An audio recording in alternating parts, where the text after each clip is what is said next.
Andy here, and yes, I am filming this video and last video on the same day. I will be out of town, so I had to get some filming done early. But I have my February wrap-up for you guys, and I'm really excited to talk about the books that I read.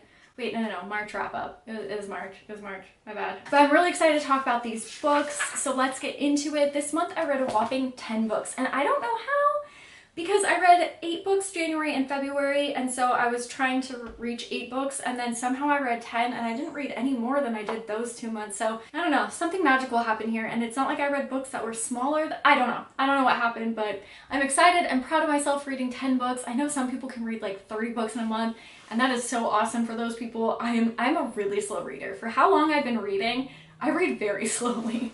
But anyways, let's get started with the books that I read this month. So the first one that I read was this one. This is Children of the Night by Dan Simmons.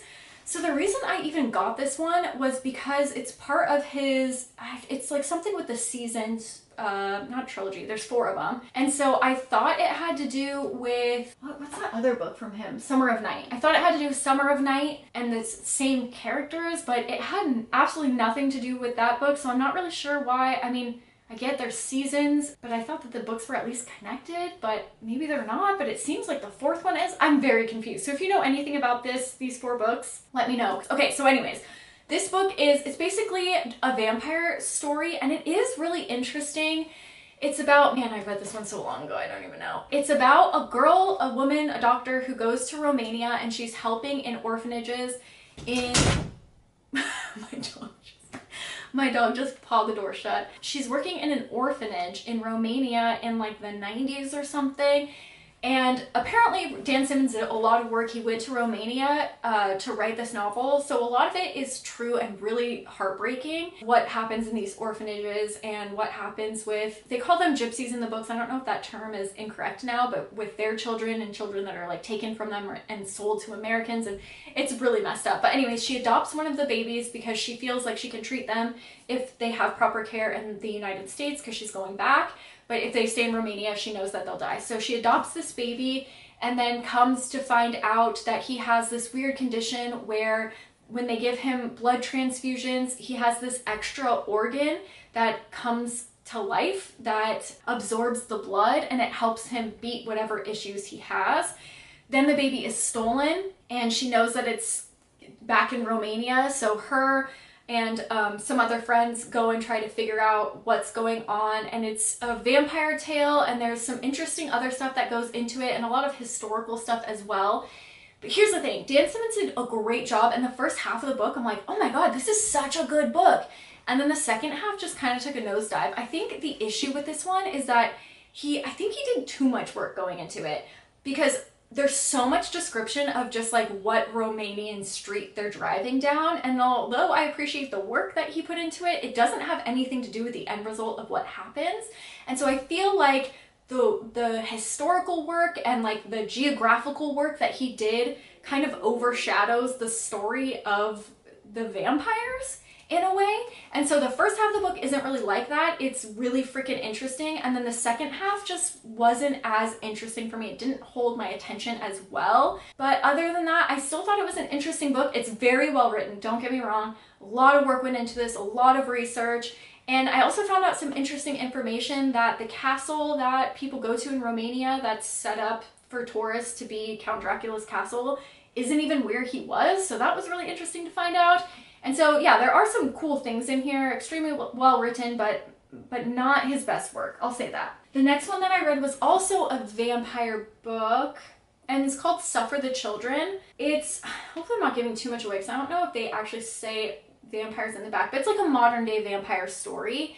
Basically what happens is there's this disease that affects all children and just kills them all, and then they rise from the dead, but they need blood to survive. And so it's really an interesting story. It's about parenthood and how far you would go for your children. It's also an interesting comment, I think, on the collapse of society and how different people handle things differently. There's quite a few moving parts and characters, and so you get to see kind of all of their downfalls. It is rather interesting. Yeah, I really enjoyed this one. I thought that it was a cool story. I will say that it's not the most flowery, you know, descriptive book in the world. It is written very, do you get what I'm saying? There's not like a crazy amount of description of anything. It's just the story going into it. So there are different types of readers and different types of people who like different types of stuff, so I just thought I would include that in there. But overall, I think that the story is really interesting, and it's a really interesting modern day take on a vampire story. So if you're into vampire stories, I would check this one out. The next one that I read was this guy. I read Ray Bradbury's The Martian Chronicles. This is a really interesting book. Okay, so it's such a weird book too. It reads kind of more like short stories than it does a cohesive novel, even though they do connect and come back around, but that's the way it was written. It wasn't meant to be a full-length novel. I forget the word that is used to describe it, because I just learned this word from this book, so I thought maybe you guys would want to know too. Oh, it's a fix-up novel, meaning it's a novel created from several short fiction stories that may or may not have been initially related or previously published, which this is how this one was. He published a bunch of short stories, and then I think his agent called him and was like, hey, this is kind of a book. And he's like, oh, cool, I have a book that's done. And then he connected them in some ways, and then there you have it. It's so weird. It's like there are Martians, there are people who were born on Mars, and then humanity comes from Earth and just completely destroys everything. I mean, that's the basis of the whole story. So it is an interesting comment on that. It also is interesting because the year is pretty close to now. I can't remember exactly the date, but it goes to like 2026 or something like that. Yeah, 2026. And so it was really interesting to see, you know, this story that was published in the 40s, I believe, from the 40s to the 70s. It was really interesting to see what his future looked like. So that was cool. It's also an interesting comment on humanity and, you know, how we can destroy ourselves and destroy everything. I really enjoyed this one too. It wasn't what I expected. I will say I thought it was going to be more of like a cohesive book, but definitely worth reading, especially if you are a Ray Bradbury fan. And then the next one that I read was this guy. This is Ray Russell's The Case Against Satan. This book is so good. It was one of the best books I've ever read. I'm not gonna lie, I absolutely adored the crap out of this book. So it's about a girl that's possessed, but it's not even really about that. If you're going into this thinking it's a possession story, you're gonna be let down. But if you go into it with an open mind, not really knowing what's going on, it is so much more than that. I think that the story is ahead of its time. I think it comments on things that are important to comment on. It was published in 1962. And it's about a young girl who goes to priests to get help because she's possessed. But that's such a small, minuscule part of the actual story. But I don't want to really give too much else away because I didn't know much going into it and I fell in love with it. And the reviews that I've read were people being like, this is nothing like The Exorcist. And it's not. It has really nothing to do about the possession. But it is interesting also to read because this came out before The Exorcist came out. So it is interesting to read like the similarities and things like that. And I feel like this was probably a book that inspired a lot of other horror works in relation to possession, but it also comments on interesting things. There's a character that talks about the church and relates the church to communism and talks about propaganda, censorship, book burning, thought control. And it's not solely about that, but it does comment a lot on issues that have to deal with the church. And religious or not religious, I think we can all agree that the things that happen in this book are not okay, and I think it's important to talk about those things. So I thought this book was amazing, fantastic, great, superb. I absolutely loved this. So if you're into stuff like that, I know some people are like sensitive to stuff relating to the church, so keep that in mind for this one. But I honestly, that book blew me away. It was one of the best books I've ever read. Now the next book that I read this month was Dusty. Jack Ketchum's The Girl Next Door. Oh, I hated this book. I hated it so much.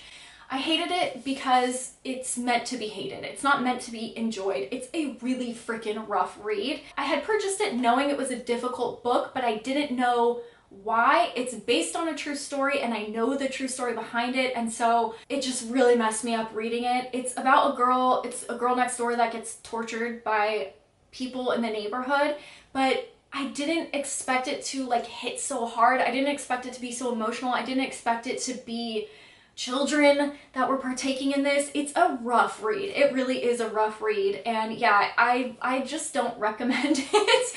I don't recommend books like this. To me, there's a difference between horror and horrific.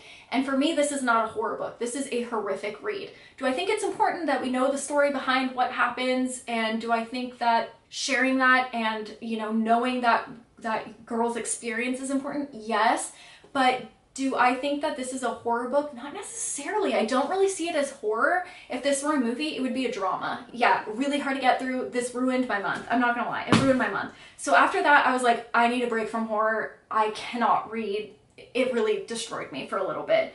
So I took a little break from horror. Oh, actually, let me put this one up. So this is A Flicker in the Dark. This is by Stacey Willingham. And this one I read on audiobook, so you can count it if you want to. Don't count it, I don't care. But this one was an interesting one. It's about a girl whose father killed a lot of people, and then 20 years later, it seems like there's a copycat that's killing in the way her father did. But the issue with this one was it was so obvious. I felt like going into it, there was only one possible explanation of what was going on. And the red herring, I felt like wasn't even that strong of a red herring. Honestly, I feel like the first chapter, you know what's happening in the whole book.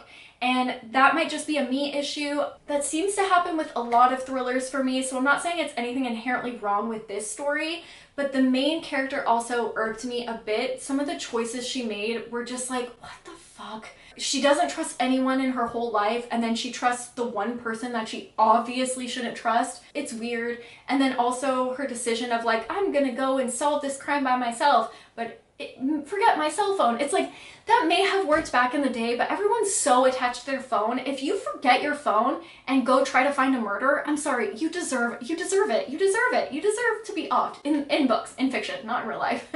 But you know what I'm saying? It's just things like that I just can't forgive in books nowadays. There's no way if I'm exploring the murder crime scene that I would forget my phone in the car. It just, stuff like that irked me about the main character.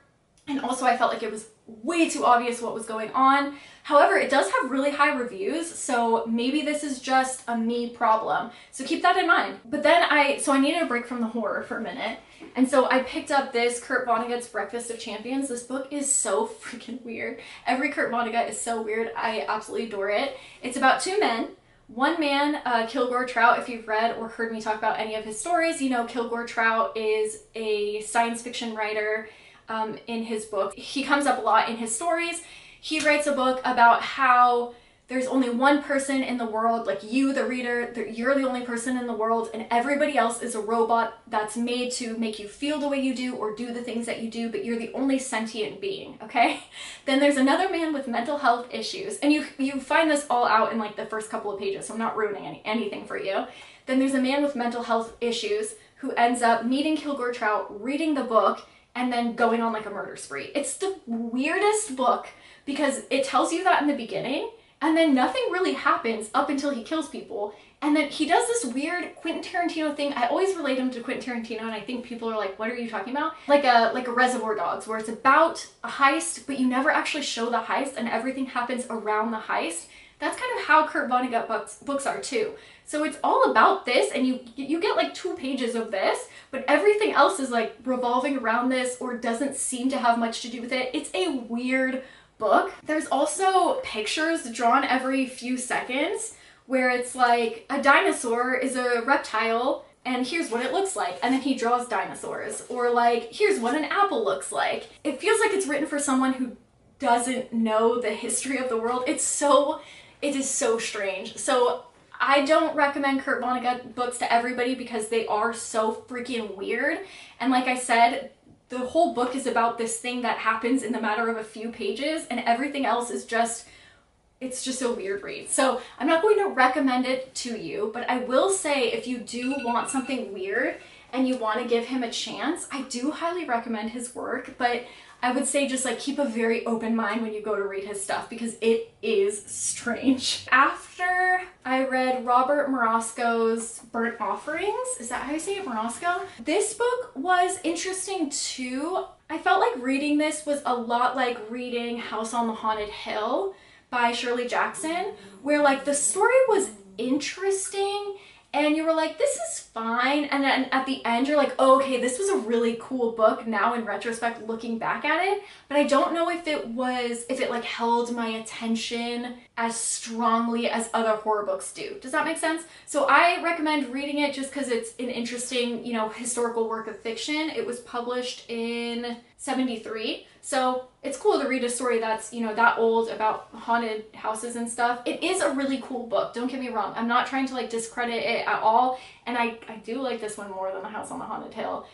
That one's not my favorite. It's not my favorite Shirley Jackson. I know, sue me. And it says it was an influence on The Shining, which I feel like makes a whole lot of sense because they're about places that are haunted, not necessarily people. So, but they like take over your mind kind of thing. It does have a lot to do with like The Shining, the House on the Haunted Hill. Did I call that something different before? So it is in that category. If you like those books, then definitely pick this one up. I think it's worth the read to see where, the inspiration behind books like The Shining came from. I think that it's a fun read. It just didn't hold my attention as much as other books. And then once I got to the end, I was like, oh, I really did like that experience, but I didn't realize I was liking it as much in the moment. Does that make sense? Anyways. And then I'm so dumb because after reading the Girl Next Door, I was like, no more disturbing books this month. I needed a break from the disturbing, so I decided to pick up Donald Ray Pollock's Knock 'em Stiff. Why would I do that? I know he's a disturbing writer, and this book is no different. It's pretty messed up. There are some messed up stuff that happens, incest, not consensual relationships, abuse, anything, drugs, a lot of drugs, alcoholism. There's just anything horrible you can think of, stuff that happens to children.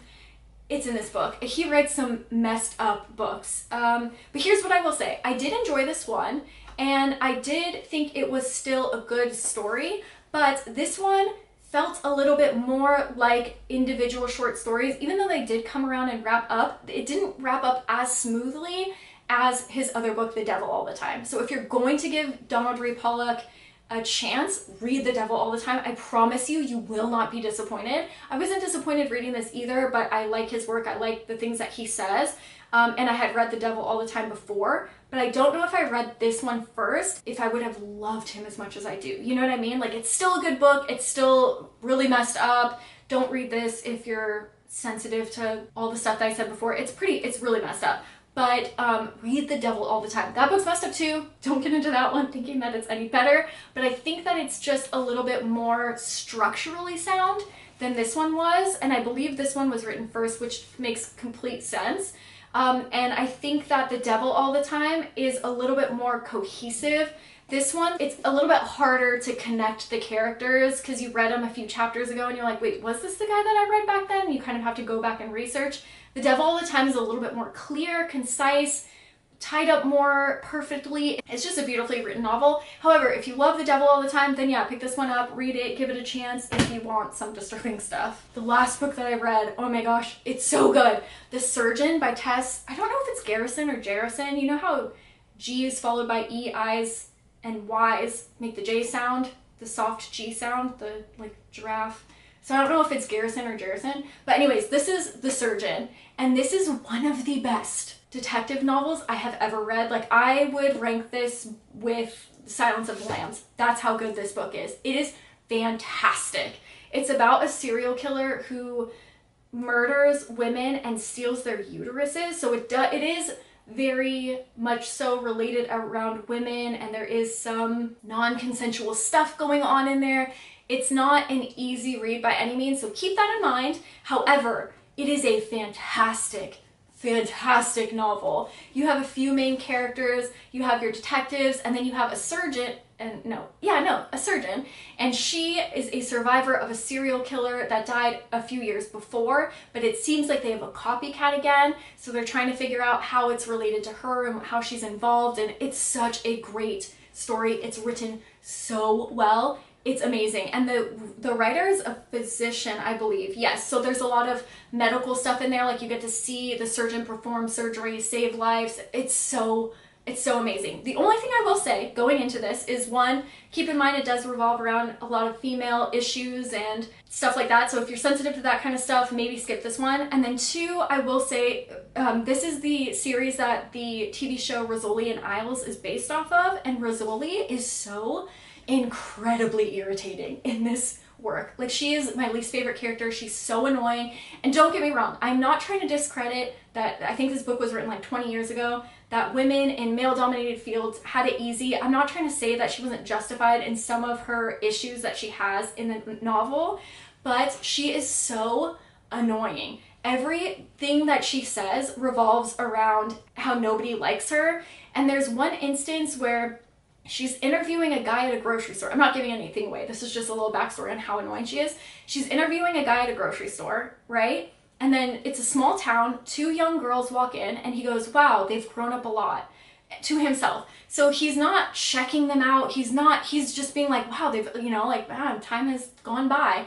And she goes, oh, of course, two girls walk in and I just disappear. No one likes me. It's like, shut the fuck up. So I think she's in here for a reason, because I think she juxtaposes the surgeon extremely well, because again, there's another female put in a male-dominated field who excels, who doesn't let her stuff get behind her. Rizzoli is bad at her job. Like, she sucks. She's vengeful. She tries to manipulate things, and she's just not good. She's not good at all. So I don't know how her character arc develops in the later books and if she becomes more likable, but I also didn't mind that I hated her in this book. Like, it's okay to read a book where one character is annoying. Not everyone has to be the best character, even if they are the good guy, you know what I mean? So I actually thought she added a lot of interesting stuff to the book, and she's not in it enough to be annoyed by it. I hope that makes sense, but she is really annoying. But anyways, I thought that this was one of the best books I've ever read.